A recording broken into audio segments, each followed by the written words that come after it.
Good evening, Nigerians. This is Dr. Kemi. Earlier tonight, I made a video about VDM and the 500 million naira judgment. A bunch of you came on my Instagram and said that Instablog reported it wrong and it was fake news. And I said, I don't want to hear anything about fake news. Okay, I've been a journalist 3 decades, I've retired, and I really don't read the news in Nigeria anymore. However, this information did not come from Instablog. I didn't read Instablog. I read it on VDM's page. And then I went to other pages and I saw it everywhere.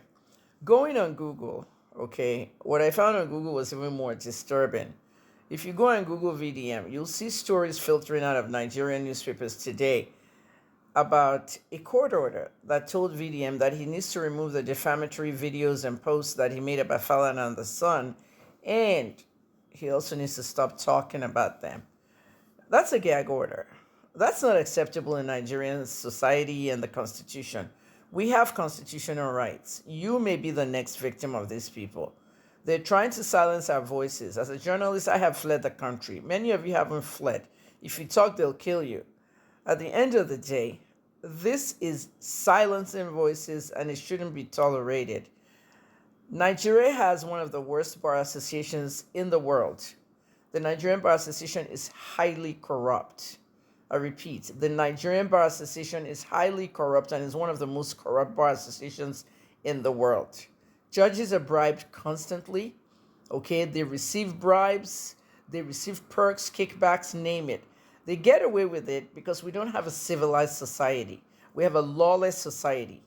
And what I want to tell you about this case right now is they're asking him to take down posts and not talk about them because they're legal luminaries and they're powerful. No, we are more powerful. The power belongs to the people. And apart from that, the people have social media. Social media spoke for us in so many activism causes in Nigeria. Social media is bigger than the Falanas. They're nobodies when it comes to social media. Okay, they're nothing but LCFs. Okay, LCFs are liars, cheats, and frauds. They eat from both sides. They talk on both sides of their mouth. The Falanas are not responsible. Mr. Falana needs to tell us who Bobrisky's godfather is. He also needs to tell us whether he was the one that's going to get the presidential pardon for Bobrisky for money laundering and every other thing Bobrisky has done. And he also needs to tell us whether he was the one that told Bobrisky to stay at home and don't go to the National Assembly. VDM showed up at the National Assembly. He testified. So did the prison officials and so did the EFCC. Where was Bobrisky? Because Falana gave him advice not to go. Nobody's going to fuck with me when it comes to this investigation. I might be sitting on this bed, laying down, saying I've retired from journalism. The next moment I'm in that corner of the bed, they're investigating somebody. Now let me say something. Everybody needs to know their constitutional right.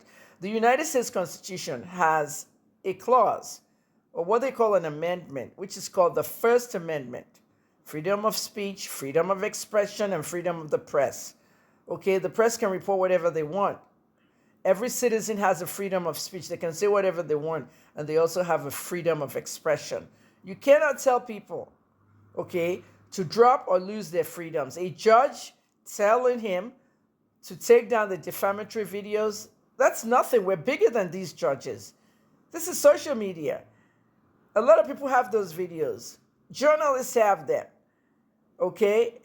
Lots of people have them. VDM has 398 pages on Facebook alone. Fake pages that he might not even know that, people have built.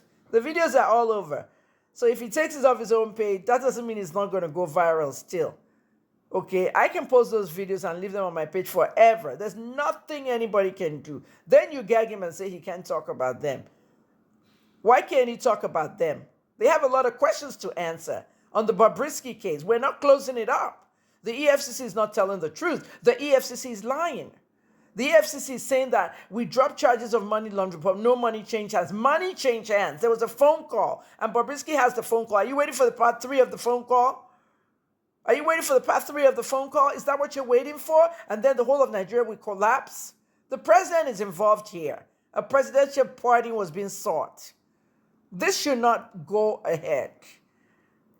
Okay, this should not happen. This should not go ahead. Gagging him. We've not finished. Okay, we have not finished. I might be outside Nigeria, but I will continue speaking for the people. Power to the people. We believe in the people. We own that country, not you. Not the judges, not the people telling you to keep quiet. I need the name of the judge who gave this order. Somebody get that name for me. Post it in the comments, okay? Because I like investigating judges in Nigeria. You see Binta Nyako, the Nnamdi Kanu judge, you see what happened? Kanu did the right thing by firing her and recusing her. This time last year, they told Binta Nyako to take that case of Kanu so Kanu can go home for Christmas. You remember what she said? Oh, I don't have time. I have a lot of Christmas shopping to do and everything. So they left Kanu inside the prison because she has some shopping to do. You know how they do? When it's early December, 3rd of December, they'll be going on their annual leave. And then Christmas, and they won't be back. You won't see them till January, 15th of January. Binta Nyako didn't care. Look at how she recklessly ruined the case of Nnamdi Kanu. Nnamdi had to disgrace her by recusing her in front of all the media. And at the end of the day, who is she? Binta Nyako is Murtala Nyako's wife. Okay, Murtala Nyako is the former Adamawa state governor who is accused of stealing 29 billion naira with his son. That case has been in the EFCC's hand for close to 10 years, since 2015. Now they've revived the case this July 2024. 29 billion. You see how long it takes the EFCC to prosecute people since 2015? This country is not serious. You guys are not serious. You're not taking them serious. Now you have one young man from Edo State show up from nowhere, takes over the internet and starts advocating for everybody left, right, and center, and even busts into the EFCC. And you think you can run over him?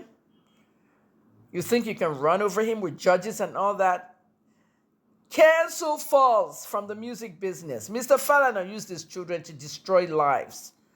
He used his daughter Folake, and he also used his son Falls. Folari was the one, and Folake, that both went and took down Naira Marley off everywhere. Sound City, Agidigbo FM, Oriyomi Amzat Radio, that is.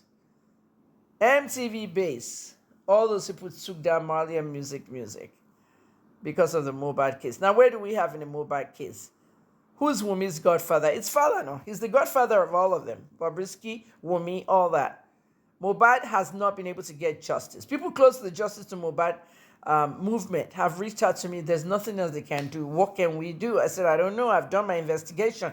You see what Owonha did, and you see what Wahid Ayilara wrote about me. Ayilara said I'm the best investigative journalist. This woman is excellent. I have the notes, and he died. He died. And now I have reasons to believe that they killed him or they poisoned him. But they said he had prostate cancer and he had surgery and died the same day. At the end of the day, we didn't even hear about his funeral. Everything in Nigeria is shady and messed up. And Mohbad is still in the freezer at the mortuary. Mr. Falanas, shame on you. Banke Oniru accused you of shady, fraudulent business from the NSAS. You're not calling Nibe Effiong to threaten her with 10 or 7 days to retract. Mr. Effiong, if you want to join the Falanas bandwagon, representing Falanas on that side, we'll cancel you too. Because all of you are eating from the same pot. Falanas intimidated me during the Romani case.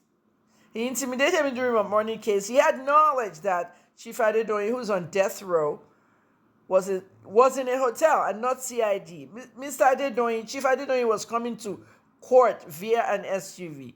He wasn't in CID, he wasn't in prison, he was in a hotel. A murderer. Can you imagine? Anyway, Mr. Falanas, you had information that Bobrisky was in an apartment and not the prison. You should just confess that you're the godfather. You should just do it. Nobody's ready for this stuff anymore. Okay, nobody likes the truth, and I will continue talking about the truth.